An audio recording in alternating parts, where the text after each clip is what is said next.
জীবন নিয়ে কত অভিযোগ জমে থাকে ভেতরে। পাওয়ার না পাওয়ার হিসেব মেলে না কখনো। যা চেয়েছিলাম তার অর্ধেকও পাইনি, তবু হারানো জিনিসকে খুব বেশি মনে পড়ে। অন্যের সুখ দেখলে নিজেরটা ভাগা লাগে,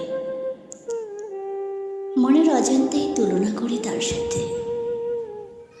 যে কষ্ট, যে ব্যথাগুলো কারো কাছে বলিনি, সেগুলোই রাতে জোর গলায় কথা বলে।